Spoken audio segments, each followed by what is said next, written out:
But முக்கியமா கனரா பேங்க்ல இருந்து நான் ஆகஸ்ட் மந்தோட ஃபர்ஸ்ட் 9 days நம்மளோட ஃபர்ஸ்ட் இன்கம் சோர்ஸ் மூலமா வந்த மணியை ஜொமேட்டோ மூலமா வந்த extra side income. Hello friends, welcome back to financial தேம்பி சேனல். நம்மளோட 100 days ஃப்ரீடம் ரைடு சேலஞ்ச் அந்த 2030 50 lakhs ஜேர்னில ஆகஸ்ட் மந்தோட ஃபர்ஸ்ட் 9 days நம்ம சக்சஸ்ஃபுல்லா ஆரம்பிச்சிருக்கோம். இந்த 9 daysல நம்மளோட ஏர்னிங்ஸ் எவ்வளோ, நம்மளோட ஃபர்ஸ்ட் இன்கம் சோர்ஸ் மூலமா வந்த மணியை எதுல இன்வெஸ்ட் பண்ணிருக்கோம், ஜொமேட்டோ மூலமா வந்த எக்ஸ்ட்ரா சைடு இன்கம் நம்ம 80-20 இன்வெஸ்ட்மெண்ட் ரூல் படி gold, Canara bank, HDFC bank, Infosys இந்த கம்பெனிஸ்ல எல்லாம் நம்ம எப்படி பிரிச்சு இன்வெஸ்ட் பண்ணிருக்கோம், அது ஏன் நம்ம இந்த ஸ்டாக்ஸ் எல்லாம் இன்வெஸ்ட் பண்ணிருக்கோம். பட் முக்கியமா கனரா பேங்க்ல இருந்து நான் 26% ரிட்டர்ன் எதிர்பார்க்கிறேன். அது எப்படி 26% ரிட்டர்ன் கிடைக்கும்ன்றத நம்ம சார்ட் மூலமா பார்க்கலாம். சோ வீடியோ ஸ்கிப் பண்ணாம ஃபுல்லா பாருங்க. வாங்க வீடியோக்குள்ள போகலாம்.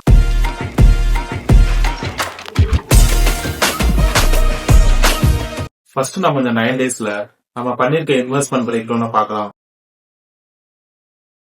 நம்ம ஃபர்ஸ்ட் இன்கம் சோர்ஸ்ல இருந்து 6,000 rupees ஒரு பெஸ்ட் மியூச்சுவல் ஃபண்ட்ல SIP பண்ணியாச்சு. இந்த 9 daysல நம்ம ஜொமேட்டோ மூலமா வந்த டோட்டல் ஏர்னிங்ஸ் 3,893 rupees. இந்த அமௌண்ட நம்ம 80-20 ரூல் படி பிரிச்சு இன்வெஸ்ட் பண்ணிருக்கோம். சோ நம்ம 80-20 இன்வெஸ்ட்மெண்ட் ரூல் படி 20% அமௌண்ட வந்து நம்ம கோல்ட்ல அலோகேட் பண்ணிருக்கோம். நம்ம போர்ட்போலியோக்கு ஒரு ப்ரொடெக்ஷனுக்காக கோல்ட் பீஸ் நம்ம 6 quantities பை பண்ணிருக்கோம். அந்த 80% அலோகேஷன் நம்ம ஃபுல் அண்ட் ஃபுல் ஈக்விட்டியில இன்வெஸ்ட் பண்ணிருக்கோம். ஃபர்ஸ்ட் நம்ம கனரா பேங்க 131 rupeesல 9 quantities ஆட் பண்ணிருக்கோம். நெக்ஸ்ட் இன்ஃபோசிஸ்ல 1,181 rupeesல 1 quantity வாங்கியிருக்கோம். நெக்ஸ்ட் HDFC பேங்க் 730 rupees பிரைஸ்ல ஒரு ஷேர் வாங்கியிருக்கோம். சோ இது மூலம் நம்ம ஜொமேட்டோ மூலமா வந்த சைடு இன்கம் வீண் செலவு பண்ணாம கோல்டு பீஸ், ஐடி செக்டார்ல முன்னணி நிறுவனமான இன்ஃபோசிஸ் அண்ட் இந்தியாவின் number 1 private bank HDFC bank and ஸ்ட்ராங்கான கவர்மெண்ட் கனரா பேங்கையும் பை பண்ணிருக்கோம். இப்போ வாங்க என்னோட லேப்டாப் ஸ்கிரீன்ல நம்ம சார்ட் அனலைஸ் பண்ணலாம்.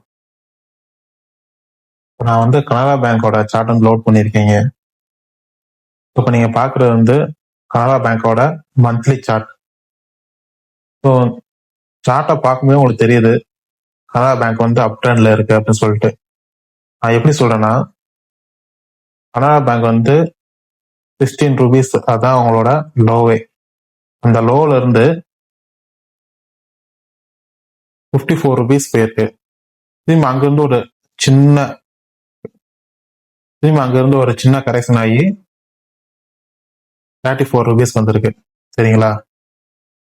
இங்க இருந்து பார்க்கும்போது டவுன் ட்ரெண்ட்ல இருந்துச்சு. அதாவது லோவர் ஹை போயிட்டு வந்துருந்துருக்கு. ஸோ ஃபர்ஸ்ட் டைம் இந்த 54 rupees தாண்டி மந்த்ல க்ளோஸ் வைக்கும்போது வந்து அப் ட்ரெண்ட் ஆயிடுச்சு. ஸோ இந்த ஹையை தாண்டி 68 rupees வரைக்கும் போயிட்டு திரும்பி அங்க இருந்து ஒரு கரெக்ஷன் வந்திருக்கு.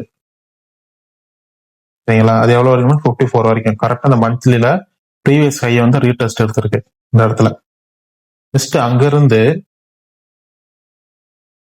நியூ ஹை போயிருக்கு. எவ்வளவுனா கிட்டத்தட்ட 130 rupees வரைக்கும் போயிருக்கு. ஸோ அங்க இருந்து அகைன் ஒரு கரெக்ஷன். ஸோ மார்க்கெட் எப்பயுமே வந்து உங்களுக்கு வந்து ஸ்ட்ரைட் லைன்ல போகாது. ஒன்று ஹை போகுதுன்னா அங்க இருந்து ஒரு கரெக்ஷன் வந்துட்டு திரும்பி நியூ ஹை போகும், அடுத்த கரெக்ஷன் வரும். அப்படி இருந்தாதான் வந்து ஹெல்த்தியா இருக்கும். ஒரே நேர்கோட்ல வந்து ஹை போயிட்டே இருந்துச்சுன்னா அது என்னைக்கு ஆனாலுமே ஒரு பெரிய ஆபத்தால தான் முடியும் அது. ஸோ இப்போ வந்து 127 போயிருக்கு. திரும்பி அங்க இருந்து ஒரு கரெக்ஷன் வந்திருக்கு 80 rupees வரைக்கும். திரும்பி அந்த 80 rupees வந்து அகைன் நியூ ஹை போயிருக்கு. அது எவ்வளவு? 161 rupees வரைக்கும் போயிருக்கு. இப்போ அங்கிருந்து திரும்பி எவ்வளவு வந்திருக்குன்னா 122 போயிட்டு 121 போயிட்டு 131 வந்து நிக்குது. பாருங்க, மந்த்லி வந்து கரெக்டா ரீடெஸ்ட் எடுத்துட்டு நெக்ஸ்ட் வந்து நியூ ஹை போறதுக்கு ரெடியா இருக்கு கனரா பேங்க் சார்ட்டை பொறுத்த வரைக்கும். ஏன்னா இந்த இடத்துல பாத்தீங்கன்னா உங்களுக்கு தெரியும், இந்த ஹையை தாண்டினதும் அங்கிருந்து திரும்பி கரெக்டா அந்த மந்த்ல ரீடெஸ்ட் எடுத்திருக்கு. ஸோ இங்கேயும் வந்து மந்த்ல ஹையர் ஹை போனதுக்கு அப்புறம் இங்க ஒரு ரீடெஸ்ட் வந்திருக்கு. திரும்பி இங்க ஒரு ஹையர் ஹை போயிட்டு திரும்பி ரீடெஸ்ட் வந்திருக்கு. இது ஒரு ஃபர்ஸ்ட் கன்ஃபர்மேஷன். சரி, ஓகேங்களா? இப்போ நெக்ஸ்ட் கன்ஃபர்மேஷன் என்னன்னா, நம்ம 5th டூல வச்சு யூஸ் பண்ணி பார்க்கும்போது கரெக்டா 0.5ல வந்து சப்போர்ட் எடுத்திருக்கு. சரிங்களா? கரெக்டா 120ல வந்து ரிவர்ஸ் அடிச்சிருக்கு. இது வந்து செகண்ட் ரீசன். மந்த்ல இருந்து டே கேண்டில பாருங்க. டே கேண்டில வந்து இந்த லெவல் இருக்கு பாத்தீங்களா, கரெக்டா இந்த லெவல், அந்த லெவலை தாண்டி க்ளோஸ் வச்சிருக்கு. டேலியும் வந்து இப்போ வந்து ஹையர் ஹை வந்துருச்சு. சரிங்களா, உங்க ஸ்டாப் லாஸ வந்து மந்த்லில வந்து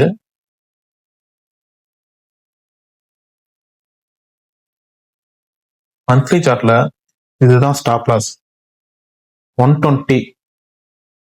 இதுல கரெக்டா 120ல நீங்க வந்து ஸ்டாப் லாஸ் வச்சுட்டு இங்க லாங் போனீங்கன்னா கண்டிப்பா உங்களுக்கு இந்த லெவல்ல இருந்து அட்லீஸ்ட் நம்ம இப்ப ரீசன்ட் ஹை போனாலுமே 28% வந்து உங்களுக்கு ரிட்டர்ன் கிடைக்கக்கூடிய சான்சஸ் வந்து இருக்கு. சரிங்களா, இன்னொரு விஷயம் என்னன்னா, கனரா பேங்கோட ஆல் டைம் ஹையே எவ்வளவுனா, கனரா பேங்க் வந்து ஆல் டைம் ஹை வந்து 163. சரிங்களா, ஒன்ஸ் இந்த ரீசன்ட் ஹையை தாண்டி மந்த்லியில க்ளோஸ் வச்சாலே அது மல்டி இயர் க்ளோஸ் ஆயிரும். ஏமா அந்த லெவல் வந்து 2010ல போயிருக்கு. 2010க்கு அப்புறம் ரீசெண்டா திரும்பி இந்த ஹையை தாண்டி மந்த்லியில க்ளோஸ் வச்சுன்னா அது மல்டி இயர் பிரேக் அவுட். அப்படிங்கும்போது இன்னும் ஸ்ட்ராங்கா இருக்கும். அந்த கனரா பேங்கோட ஸ்டாக் பிரைஸ் வந்து இன்னும் அதிகமா இன்க்ரீஸ் ஆகிறதுக்கான பாசிபிலிட்டிஸ் வந்து ரொம்ப அதிகம். நம்ம கிட்டத்தட்ட 16 இயர்ஸா வந்து ஒரே ரேஞ்சில தான் இருந்திருக்கு. 16 இயர்ஸா. சரிங்களா, இப்ப 16 இயர்ஸ்க்கு அப்புறம் உங்களுக்கு ஒரு மந்த்ல ஒரு பிரேக் அவுட் கிடைச்சிச்சுன்னா கண்டிப்பா அங்க இருந்து அட்லீஸ்ட் உங்களுக்கு 50% ஆகுது இந்த ஹைல இருந்து உங்களுக்கு கிடைக்கும். இது ஃபுல் அண்ட் ஃபுல் நான் வந்து டெக்னிக்கலா தான் வந்து சூஸ் பண்ணியிருக்கேன். டெக்னிக்கலா தான் இதை வந்து சூஸ் பண்ணியிருக்கேன். மேபி வந்து போகலாம், இல்லை இந்த ஸ்டாப் லாஸ் கீழே வந்தா நான் எக்ஸிட் ஆயிடுவேன். சரிங்களா, 120 கீழே மந்த்லியில க்ளோஸ் வந்துச்சுன்னா நான் எக்ஸிட் ஆயிடுவேன். அப்படி இல்லைன்னா எனக்கு வந்து கண்டிப்பா 28% வந்து எனக்கு ரிட்டர்ன் கிடைக்கக்கூடிய சான்சஸ்ன்றது அதிகமா இருக்கு. இப்போ நீங்க இந்த இடத்துல லாங் போறீங்கன்னா உங்களோட ரிஸ்க் ரிவார்ட் ரேஷியோ பாருங்க. சரிங்களா, நீங்க வந்து 120ல ஸ்டாப் லாஸ் வைக்கிறீங்க மந்த்லியில. சரிங்களா, 120ல வைக்கிறீங்க.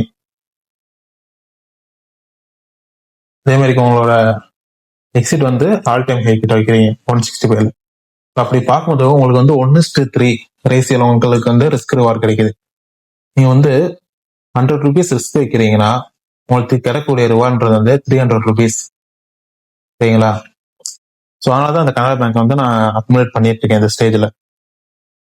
சரிங்களா, இங்க இருந்து நெக்ஸ்ட் மந்தே இந்த ஹை போனாலும் போனதுதான், இல்லைன்னா இங்கேயே இருந்து ஒரு 6 monthsக்கு அப்புறம் போனாலும் போனதுதான். நான் வந்து உடனே நாளைக்கே இந்த ஹை போகும் நான் சொல்லல. அதுக்குன்னு கொஞ்சம் டைம் ஆகும் கண்டிப்பா. ஏன்னா மந்த்லின்ற போது குறைஞ்சது உங்க 6 months ஆகும். 6 months ஆகலாம், 1 year ஆகலாம். சரிங்களா, இது வந்து ஃபுல் அண்ட் ஃபுல் வந்து எஜுகேஷனல் பர்பஸ் ஒன்லி.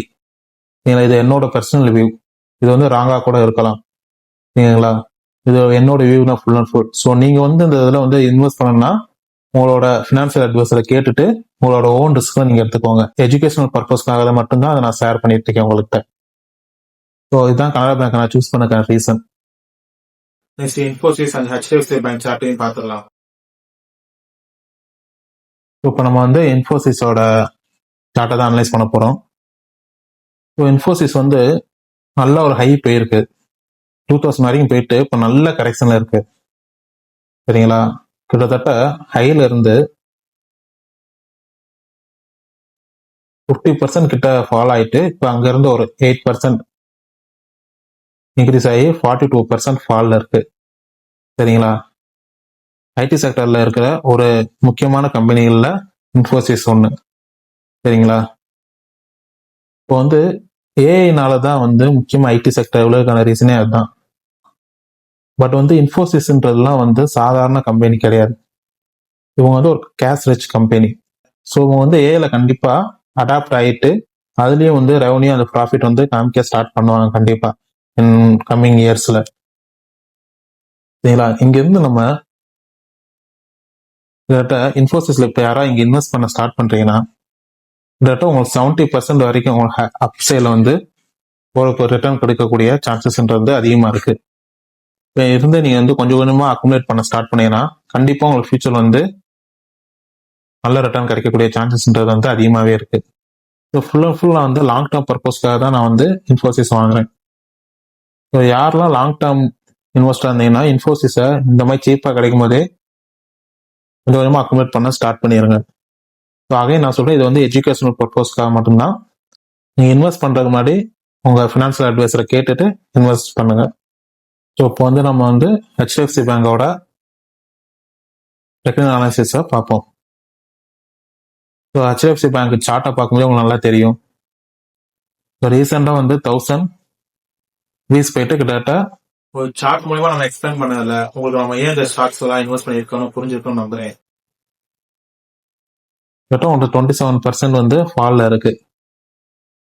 ஸோ ஹைன்னு அது வந்து ரீசன்ட் ஹை போனாலுமே இங்கேருந்து ரீசன்ட் ஹை போனாலுமே உங்களுக்கு வந்து 40% ரிட்டர்ன் வந்து கிடைக்கும். ஹெச்டிஎஃப்சி பேங்க்ன்றது வந்து சாதாரண பேங்க் கிடையாது. இந்தியாவோட பிரைவேட் பேங்க்லயே வந்து ஹெச்டிஎஃப்சி பேங்க் தான் நம்பர் 1. சரிங்களா? இப்போ இருக்கிற சிச்சுவேஷன் வந்து சரியில்லாதனாலதான் இந்த மாதிரி நல்ல ஸ்ட்ராங்கான கம்பெனிஸ்லாம் வந்து கரெக்ஷன் மோட்ல இருக்கு. ஸோ இந்த மாதிரி சான்ஸ்லாம் நம்ம நம்ம இந்த சான்ஸ்லாம் நல்ல ஆப்பர்ச்சுனிட்டியா பார்த்து இந்த லெவல்லே நம்ம கொஞ்சம் கொஞ்சமா அக்குமுலேட் பண்ண ஸ்டார்ட் பண்ணிட்டோம்னா லாங் டேர்மா பார்க்கும்போது உங்களுக்கு நல்ல ரிட்டர்ன் கிடைக்கக்கூடிய சான்சஸ்ன்றது வந்து ரொம்ப அதிகமாகவே இருக்கு. நம்ம ஹெச்டிஎஃப்சி பேங்க்ன்றது வந்து இந்தியாவோட பேக் போன். சரிங்களா? இப்ப இந்தியா வளருதுன்னா ஹெச்டிஎஃப்சி பேங்க் வந்து வளராம இருக்காது கண்டிப்பா. ஸோ இந்தியா வந்து ஃபியூச்சர்ல வளருதுன்னா ஹெச்டிஎஃப்சி பேங்க் கண்டிப்பா கூடவே தான் வளரும். ஸோ அகைன் வந்து இது எஜுகேஷனல் பர்பஸ்க்காக தான். நீங்க இன்வெஸ்ட் பண்ணணும்னு நினைச்சீங்கன்னா உங்க ஃபினான்ஸ் அட்வைசரை கேட்டுட்டு இன்வெஸ்ட் பண்ணுங்க. ஸோ இந்த 9 days நம்ம ஜொமேட்டோ மூலமா ஏர்ன் பண்ண சைடு இன்கம் ஃபுல்லா நம்ம இன்வெஸ்ட் பண்ணியிருக்கோம். ஸோ நீங்களும் ஒரே இன்கம் டிபெண்ட் பண்ணியிருக்காம சைடு இன்கம் ஜென்ரேட் பண்ண ஸ்டார்ட் பண்ணுங்க. இதே மாதிரி நீங்க ஒரு ஸ்டாக்கை சூஸ் பண்ணி டெக்னிக்கா அண்ட் ஃபண்டமெண்டல் அனாலிசிஸ் ஃபுல்லா பார்த்ததுக்கு அப்புறம் இன்வெஸ்ட் பண்ணுங்க. 2030 50 lakhs டார்கெட்ஸ் நம்ம அடையறதுக்கு ஒவ்வொரு ஸ்டெப்பும் ரொம்ப முக்கியம். ஸோ இந்த 9 daysல உங்களோட இன்வெஸ்ட்மெண்ட் எப்படி போயிருக்கு, கனரா பேங்க் டெக்னிக்கல் அனாலிசிஸ் உங்களுக்கு புரிஞ்சிச்சா, ஆர் ஏதாவது உங்களுக்கு டவுட் ஏதாவது இருக்கா? ஸோ அப்படி எதுவும் டவுட் இருந்தா கமெண்ட் பண்ணுங்க. வீடியோ பிடிச்சிருந்தா லைக் பண்ணுங்க, உங்க ஃப்ரெண்ட்ஸ் அண்ட் ஃபேமிலிக்கு ஷேர் பண்ணுங்க. மறக்காம ஃபினான்ஸ் டிவி சேனலுக்கு சப்ஸ்கிரைப் பண்ணுங்க. தேங்க்யூ.